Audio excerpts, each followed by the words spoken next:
Hi everyone, welcome to Infinity Vibe.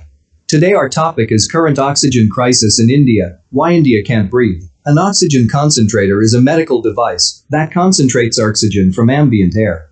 Atmospheric air has about 78% nitrogen and 21% oxygen, with other gases making up the remaining 1%. The oxygen concentrator takes in this air, filters it through a sieve, releases the nitrogen back into the air, and works on the remaining oxygen.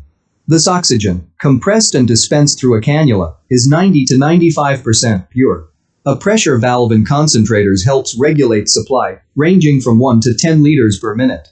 According to a 2015 report by the World Health Organization, concentrators are designed for continuous operation and can produce oxygen 24 hours a day, 7 days a week, for up to 5 years or more. Is this pure enough? While oxygen concentrator is not as pure as liquid medical oxygen, experts say it is good enough for mild and moderate COVID-19 patients with oxygen saturation levels of 85% or above. It is, however, not advisable for ICU patients. Oxygen concentrators are the easiest alternatives to cylinders, but can only supply 5 to 10 liters of oxygen per minute, but critical patients may need 40 to 50 liters per minute. The oxygen concentrators are best suited for moderately ill patients. Concentrators are portable and unlike liquid medical oxygen, that needs to be stored and transported in cryogenic tankers, need no special temperature. And unlike cylinders that require refilling, concentrators only need a power source to draw in ambient air. While rupees 40,000 to 90,000 concentrators are more expensive than cylinders at rupees 8,000 to 20,000, it is largely a one-time investment. Apart from electricity and routine maintenance, there is little by way of operational cost, unlike cylinders that involve refilling costs and transportation. Industry experts estimate a daily demand of 1,000 to 2,000 concentrators, but say there are not enough manufacturers to meet that kind of demand. This is the only state in India where high COVID-19 cases loaded with no oxygen supply shortage were reported.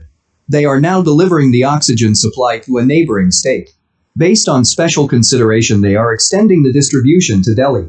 As per record, this particular state needs 100 tons of oxygen per day concerning supply production of 250 tons of oxygen per day. Now, this is natural to ask why so much panic is seen all around for the unavailability of oxygen, when enough production capacity exists. This is because of supply chain management. It has been seen that following places where oxygen demand was very high, while most of the oxygen generation capacity existed in the eastern part of the country. The nature of oxygen produces the biggest challenge in its transportation. This is essential for life, and it is also highly inflammable.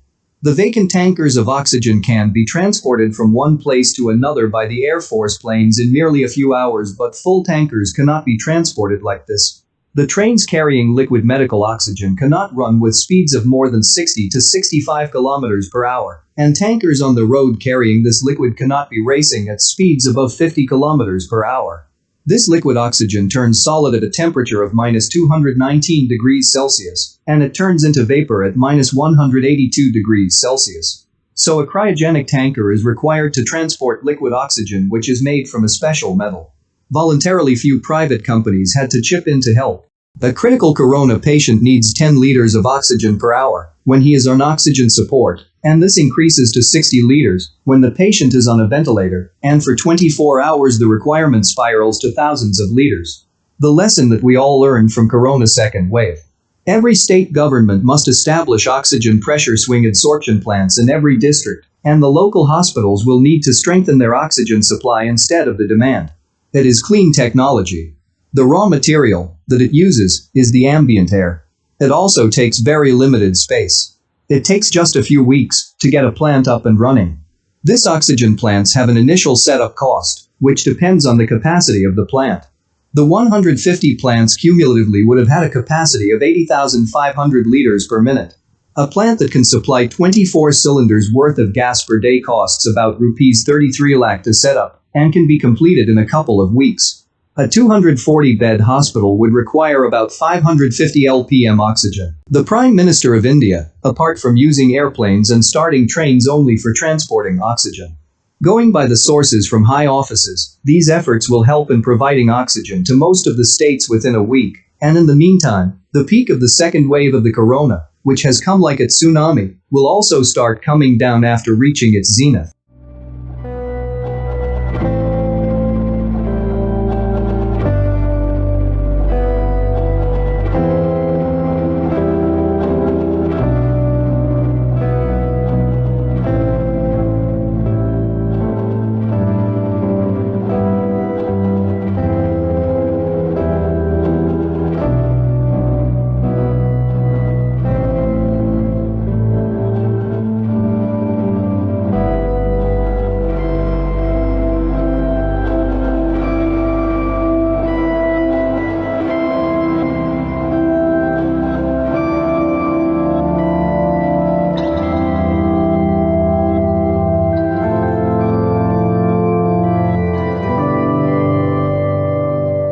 If you like our video, kindly do subscribe and click the bell icon for our next update to reach you on time. Peace.